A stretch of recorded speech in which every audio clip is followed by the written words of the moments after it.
Grouping Karl Landsteiner ने दिया था।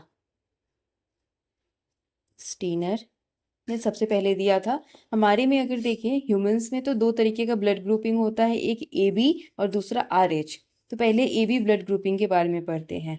हमारे आरबीसी पे दो एंटीजेंस होते हैं। एंटीजेंस मतलब वैसा केमिकल जो कि इम्यून रिस्पॉन्स को ट्रिगर करे या इंड्यूस करे। तो दो एंटीजेंस होते हैं, ए और बी। वैसे ही प्लाज्मा में भी दो एंटीबॉडीज होते हैं। एंटीबॉडीज मतलब कि वैसा प्रोटीन जो कि एंटीजन के रिस्पॉन्स में प्रोड्यूस हो। ठीक है, उसी के बेसिस पे चार तरीके का ब्लड ग्रुपिंग है। ठीक है, ए बी और ओ। अगर एंटीजन ए है आरबीसी पे तो एंटीबॉडी हमेशा बी रहेगा, क्योंकि अगर एंटीबॉडी भी ए रहा तो ये ए एंटीजन को मार देगा। तो ऐसे ए ब्लड ग्रुप वाले लोगों को ब्लड ग्रुप सिर्फ ए दे सकता है और ओ ब्लड ग्रुप वाला दे सकता है। वैसे ही अगर सरफेस एंटीजन बी है आरबीसी पे तो एंटीबॉडी उसके अपोजिट होगा, यानी एंटी ए होगा। तो डोनर ग्रुप हो जाएगा बी और ओ। ए बी है तो दोनों, अगर इस पे एंटीजन है तो एंटीबॉडी कोई भी नहीं रहेगा, या क्योंकि अगर ए रहेगा एंटीबॉडी तो ए को किल कर देगा और बी रहेगा तो बी को किल कर देगा। इसीलिए इस पे कोई भी एंटीबॉडी नहीं रहेगा। तो इसको ब्लड ग्रुप सारे ब्लड ग्रुप वाले दे सकते हैं, ए बी ओ सभी दे सकते हैं। वैसे ही ओ की बात करें तो इसमें एंटीजन नहीं होता है, सरफेस एंटीजन नहीं होता है। तो एंटीबॉडी दोनों हो सकता है और इसको ब्लड ग्रुप सिर्फ वो ही दे सकता है। इस बेसिस पे हम लोग कह सकते हैं कि ओ जो ब्लड ग्रुप वाले लोग होते हैं ये यूनिवर्सल डोनर होते हैं। आप दे सकते हैं सभी में ओ है, सारे ब्लड ग्रुप वाले को ब्लड दे सकते हैं। वहीं ए बी की बात करें तो ये यूनिवर्सल रिसिपिएंट है,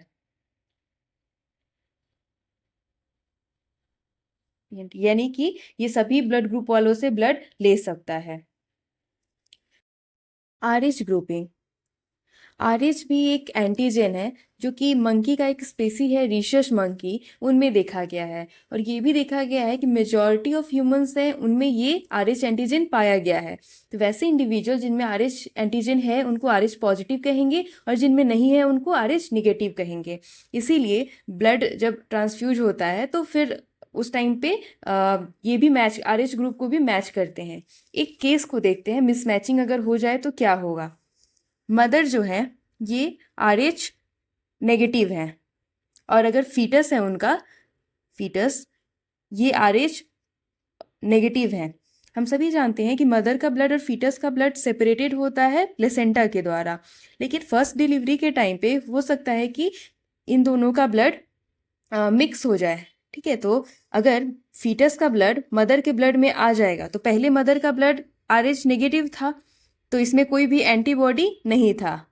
लेकिन अगर बेबी का blood RH positive blood mother के ब्लड में आ जाएगा तो मदर का ब्लड एंटीबॉडी बनाना शुरू कर देगा। ठीक है, तो मदर का ब्लड भी एंटीबॉडी बनाना शुरू कर दिया। फिर नेक्स्ट प्रेगनेंसी में मदर तो आरएच नेगेटिव ही है, प्लस इसके पास क्या है, एंटीबॉडी भी है। और बेबी जो होगा अगर ये आरएच पॉजिटिव हुआ तो ऐसा हो सकता है कि मदर का ब्लड फीटस के ब्लड में लीक करे। तो इसमें तो कोई एंटी बॉडी था नहीं, लेकिन मदर के ब्लड से अगर इसमें ब्लड आ जाएगा, लीक करेगा, तो इसमें एंटीबॉडी आ जाएगा। ठीक है, तो ये आरएच एंटीजन को डिस्ट्रॉय करना शुरू कर देगा और ये फीटस को सीवियर अनीमिया कॉज कर सकता है और जॉन्डिस कर सकता है। इसी को इरिथ्रोब्लास्टोसिस फिटालिस कहते हैं। इस चीज़ से बचने के लिए फर्स्ट डिलीवरी के बाद मदर को एंटी आरएच एंटीबॉडी का इंजेक्शन लगवाना चाहिए।